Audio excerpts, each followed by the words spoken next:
I've never performed for Pack Poetry Night, but this year I thought it would be a good opportunity for me to share something with you guys. I'm going to share with you a story about a fellow Pack member, and just to warn you, this is pretty personal and it's sad. So I might get emotional, so just bear with me.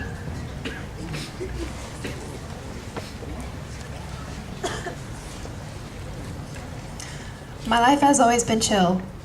In high school, I was never one to go to crazy parties or be super involved in extracurricular activities or even join a sports team. I kept myself busy by trying to please everyone. Whether it was my parents, my family, or my friends, a guy, or whoever, I made everyone else happy except myself. And I watched as everyone lived their lives while I waited for mine to start.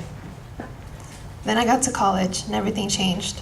I was finally able to begin the road to self-discovery, the road that I put off for so long. I joined a cultural club, one of the largest on the CSULB campus. I made it a point to be one of the most active members in the club. I socialized, went to my fair share of parties, and made great friends. And my plan worked. I was honored as the most active member of the club my first year. Not only that, but I took on a leadership position the following year as well, and the year after that. And of course, I partied a little more and made more friends. Then I decided I was done with my club. I felt that I had left my mark, made myself known, established great friendships. I got what I needed from my club.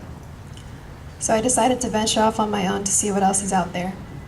I made more great friends, went to more parties, met a guy, handled my classes. Everything was going great. Until I made the hugest mistake of my life. One Friday night, after summer school, I went over to my friend's house. Being awake since 6 a.m. that day, I wanted to just relax, have a few drinks, and just chill.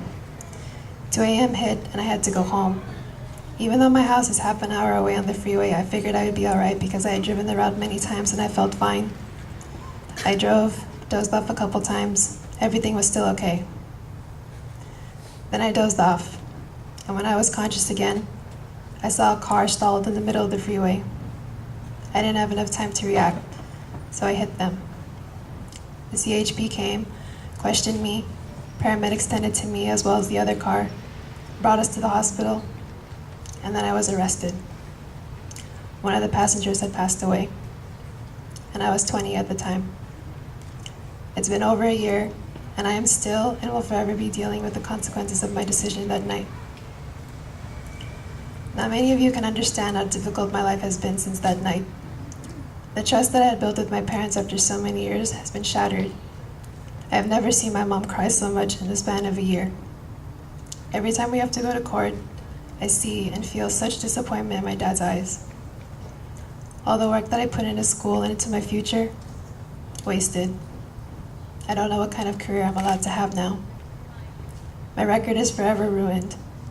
I not only have a DUI, but now I have a criminal record. In all my years of driving, I had never been in an accident until that night. Now I don't even know if I can drive the freeway ever again. I'm too young to have a criminal record, too young to say that my parents watched me be taken away by the police, too young to say that I've spent the weekend in jail, too young to say that I could go back to jail, or even worse, prison. It's sad that it took something so traumatic to make me realize my purpose in life. I finally know what I want to do and what will make me happy, but I have to wait even longer and work even harder to get it.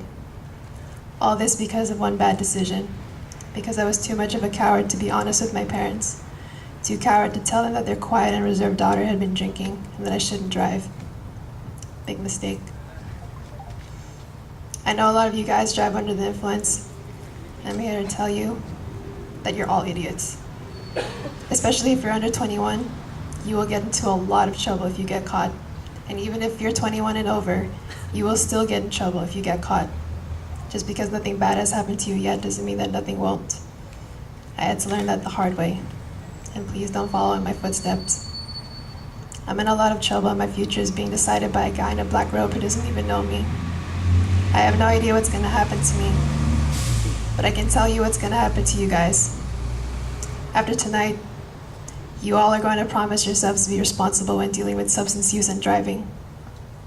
I know we're all in college and alcohol and drugs are a part of our lifestyle, so don't make lawyers, courthouses, and imprisonment a part of it too. You all are going to be smart, be safe, Be honest when you know you've had too much. And you're going to tell your friends to do the same. Because you don't want them or yourself to end up like this girl. This former PAC Member of the Year, former historian, former Chiniclean co-coordinator, who is now dealing with possible imprisonment. I figured out that my purpose in life is to educate people with my story.